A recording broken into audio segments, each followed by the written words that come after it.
किताब इब्लिस पर फतह के तरीके, मुसन्निफ़ फ़ारूक अनवर, बाब नंबर 4।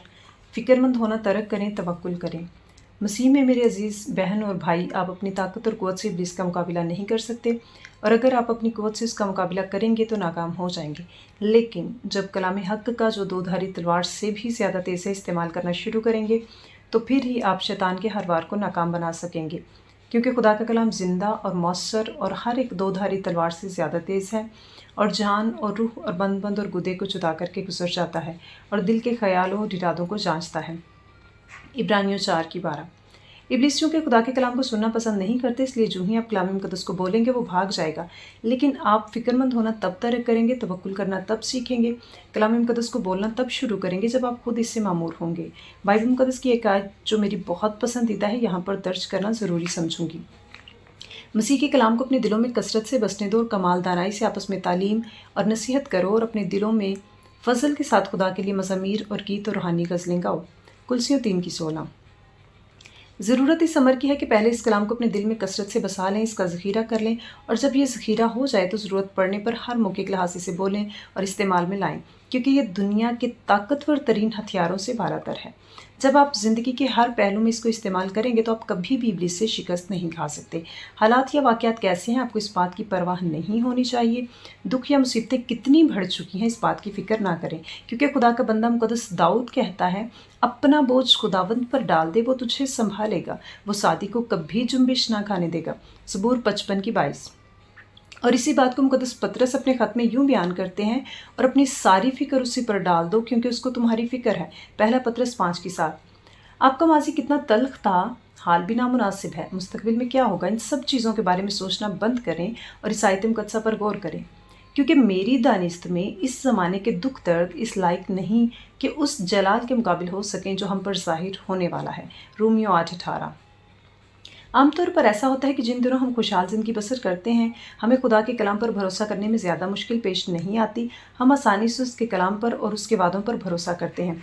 लेकिन जब मुश्किलात, बीमारियों या परेशानियों का हमारी ज़िंदगी में से गुज़र होता है तो हमें भरोसा और तवक्कुल नामी दवा को इस्तेमाल करने की ज़्यादा ज़रूरत होती है, क्योंकि बनिस्बत तंदुरुस्त बीमार होने पर हम बहुत ज़्यादा दवाएँ लेते हैं। खुदा का कलाम हमारी रूह की मौसर दवा है। इसलिए जो ही आप हालात का रुख बदलता हुआ देखें और ये महसूस करें कि हवाएं मुखालफ समझ चलना शुरू हो गई हैं, तो उन दिनों मामूल से हटकर खुदा के कलाम पर गौर व फिक्र करें और इसे ज़्यादा से ज़्यादा बोलें। एक बहुत ही मशहूर कहावत है, practice makes a man perfect. बार बार मश्क महारत बख्शती है।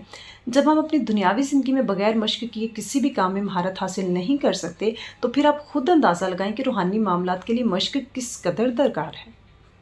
अगर आपने आज तक खुदा के कलाम को बोलने की मश्क नहीं की, तो आज से ही इसका आगाज़ करें। दर्जा बदर्जा मश्क करने के बाद एक वक्त ऐसा आएगा कि आप इस गहरे मुकाशफा को समझ जाएंगे और इस काम के करने में इस कदर माहिर हो जाएंगे कि इब्लीस का कोई भी हथियार, चाहे वो किसी भी सूरत में हो, आपके खिलाफ काम नहीं करने पाएगा। खुदा का कलाम हमारे बदतरीन हालात को बदल कर हमारे बेहतरीन हालात बनाने की कुदरत रखता है, और इस बात को इब्लीस बखूबी जानता है। इसलिए जिन दिनों हम नामसाइद हालात से दो चार होते हैं, इब्लीस शक जैसी बुरी रूह को इस्तेमाल करके हमारे ईमान पर हमलावर होता है।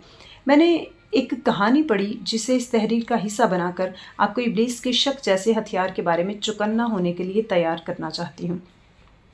कहते हैं कि एक आदमी था जो बहुत ज़्यादा बीमार था, लेकिन उसने अपनी बीमारी के अयाम में अपने जिस्म के तंदुरुस्त होने के लिए कलाम का इकरार करना शुरू किया। लेकिन जिन दिनों वो कलाम का इकरार कर रहा था, शिफा से मुतल्लिक हवालाजात पढ़ता और इस बात का ईमान रखता था कि उसकी शिफा ज़ाहिर होगी। ऐसा करते हुए उसके ख्यालात पर शक का हमला हुआ। जब वो मुश्किल वक्त में से गुजरा और मायूस होना शुरू हुआ, तो एकदम से खुदा ने रूहानी दुनिया के लिए उसकी आंखें खोल दी और उसने देखा कि एक बदरूह उसके साथ झूठ बोल रही है। उसे बता रही है कि वो शिफा नहीं पाएगा, और ये भी कि कलाम का इकरार उसके किसी काम नहीं आएगा। लेकिन उसने ये भी देखा कि जब भी वो कलाम का इकरार करता है तो उसके मुंह से तलवार की सूरत में रोशनी निकलती है, जिसकी वजह से बदरूह डर कर पीछे की तरफ गिरती है। اگر آپ اس مثال کو اپنے ذہن میں رکھیں گے اور جو حوالہ اس باب کے آغاز میں دیا گیا عبرانیوں 4:14 کے مطابق خدا کے کلام کی قدرت سے واقف رہیں گے، بلا ناغہ اسے استعمال کرنے کی کوشش کریں گے، فکر مند ہونا ترک کریں گے، توکل کرنا سیکھیں گے، تو آپ ہر وقت ابلیس کی طرف سے بھیجی گئی بری ارواح کے بارے میں باخبر رہیں گے۔ اس طرح سے آپ مسیح یسوع میں جو ازلی برہ اور ابدی چٹان ہے اس میں محفوظ رہیں گے۔ آمین۔